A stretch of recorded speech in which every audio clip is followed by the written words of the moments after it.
Bonsoir à tous. Les agriculteurs de nouveau mobilisés aujourd'hui en Côte d'Or. Ils bloquent depuis cet après-midi les péages de l'A6 et l'A31 à Bonne-Sud et Tilchâtel.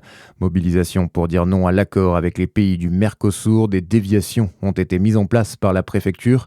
D'autres actions sont prévues demain, notamment le blocage de l'entrée de l'autoroute à Pouillon-Auxois et le blocage du péage d'accès à l'A6 de Bière-les-Semurs.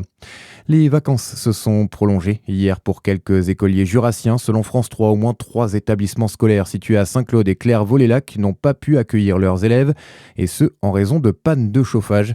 Le Jura, mais aussi le Doubs, la Saône-et-Loire et la Côte d'Or restent placés ce soir en alerte jaune neige-verglas. 38 départements vont, eux, basculer en alerte orange dans la nuit des Charentes aux Hauts-de-France en passant par la région parisienne. Le ministre des Transports appelle à reporter les déplacements si possible demain en Île-de-France à cause de la neige et à privilégier le télétravail. Une minute de silence à l'Assemblée nationale cet après-midi pour les victimes de Crans-Montana. 40 personnes ont perdu la vie dans un incendie la nuit du Nouvel An, dont 9 Français. Parmi eux, un jeune footballeur bisontin. La commune de Crans-Montana a aujourd'hui reconnu un manquement au contrôle de sécurité dans le bar touché.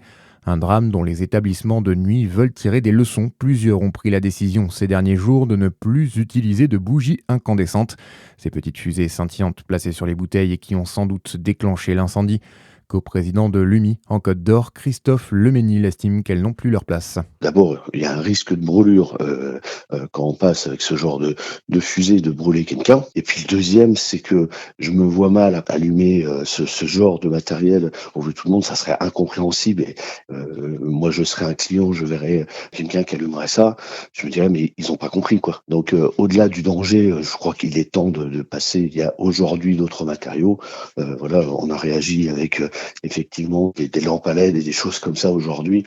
Il faut que le message soit clair et que la réglementation évolue et interdise ce genre de matériel dans les établissements, dans les ERP. Mais pour l'heure, 3 établissements ont annoncé renoncer à ces bougies à Dijon, le Cercle Romerie Jamaïque, la Bodega et le Melchior Balthazar. Dans le reste de l'actualité, cette mise au point des Européens. Le Groenland appartient à son peuple. Déclaration commune de 7 pays dont la France adressée aux États-Unis. Et ce alors que Donald Trump, le président américain, répète vouloir annexer ce territoire. Pendant ce temps, l'ONU condamne l'intervention américaine au Venezuela, estimant que celle-ci a sapé, je cite, un principe fondamental du droit international. En rugby, France Télévisions va céder 9 matchs du tournoi Destination à TF1, une revente de ses droits de diffusion qui concerne 2 matchs du 15 de France contre le Pays de Galles et contre l'Écosse. Le tournoi débute, on le rappelle, le 5 février. Et puis le préfet du Jura sur Fréquence Plus. Demain matin, Pierre-Édouard Collieix sera l'invité exceptionnel de Room Service. Rendez-vous sur notre antenne de 9h à 10h. Très bonne soirée sur Fréquence Plus.